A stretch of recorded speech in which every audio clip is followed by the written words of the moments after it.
옛날 고구려 평원왕 때의 일입니다. 평원왕에게는 왕자 3명과 공주 1명이 있었습니다. 평원왕의 왕자들은 모두 씩씩하고 용감했는데 막내 공주는 매일 울기만 하는 울보였습니다. 왕은 그때마다 공주에게 농담으로 말했습니다. 계속 그렇게 울기만 하니 바보 온달에게 시집 보내야겠구나. 바보 온달이라는 말을 들은 공주는 깜짝 놀라 울음을 멈췄습니다. 한편 고구려의 평양성 근처에는 바보 온달이라는 사람이 살고 있었습니다. 온달은 가난하고 못생겼지만 앞을 보지 못하는 어머니를 모시고 사는 착한 사람이었습니다. 누가 뭐라고 해도 항상 웃었기 때문에 사람들은 온달을 바보라고 불렀습니다. 평강공주가 16세가 되었을 때 평원왕은 권력가의 아들과 공주를 결혼시키려고 하였습니다. 공주는 아버지를 찾아갔습니다. 아버지께서 항상 저를 온달에게 시집 보낸다고 말씀하셨습니다. 이제 와서 그 말씀을 지키지 않으시면 누가 아버지의 말씀을 믿겠습니까? 저는 아버지의 말씀대로 온달에게 시집을 가겠습니다. 이 말을 들은 왕은 크게 화를 내며 말했습니다. 내 말을 듣지 않고 네 마음대로 결혼하겠단 말이냐? 이제 너는 내 딸이 아니다. 궁궐에서 나가라. 그 길로 공주는 정말 궁궐 밖으로 나와 온달의 집으로 갔습니다.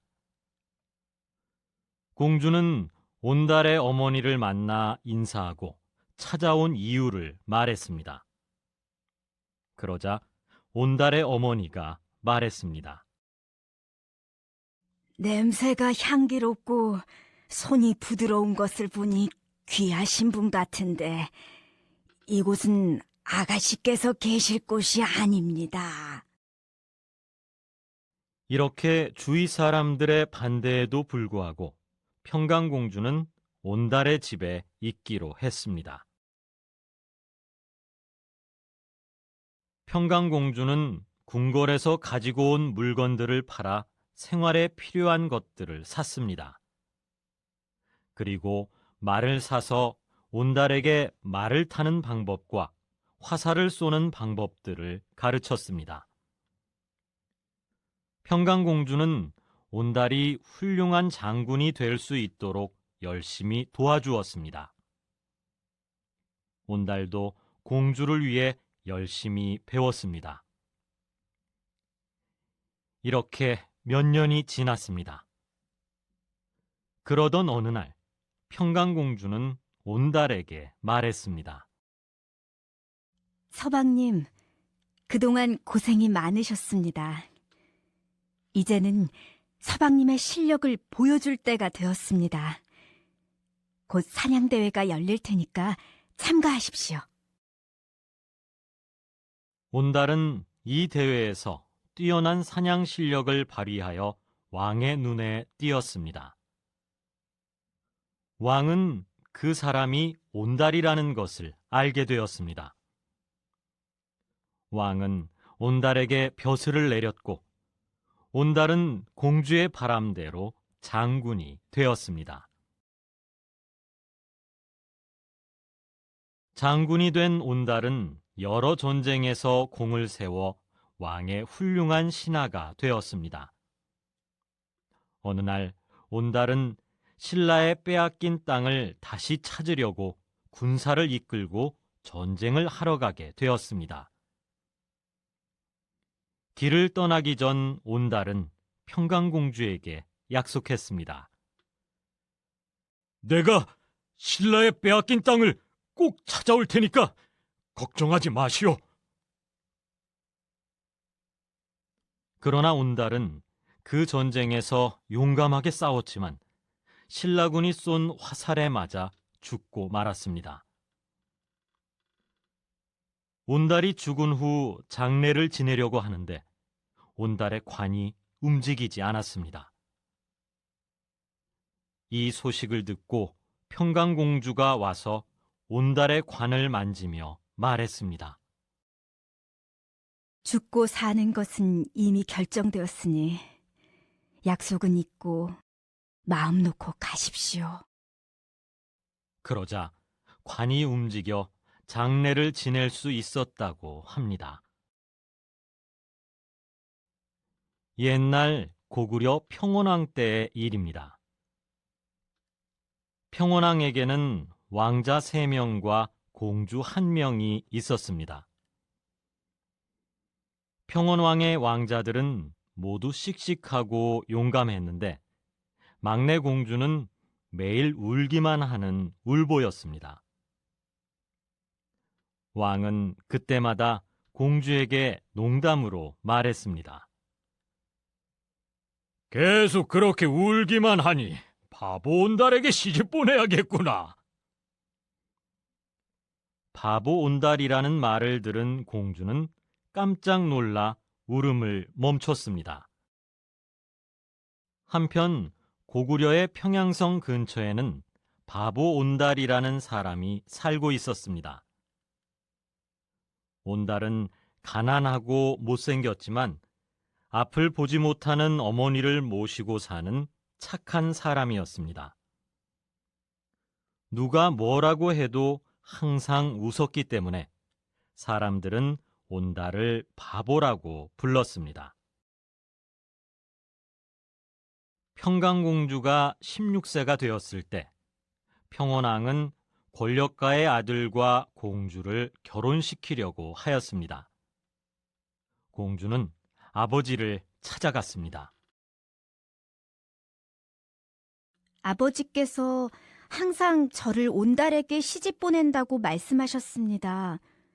이제 와서 그 말씀을 지키지 않으시면 누가 아버지의 말씀을 믿겠습니까? 저는 아버지의 말씀대로 온달에게 시집을 가겠습니다.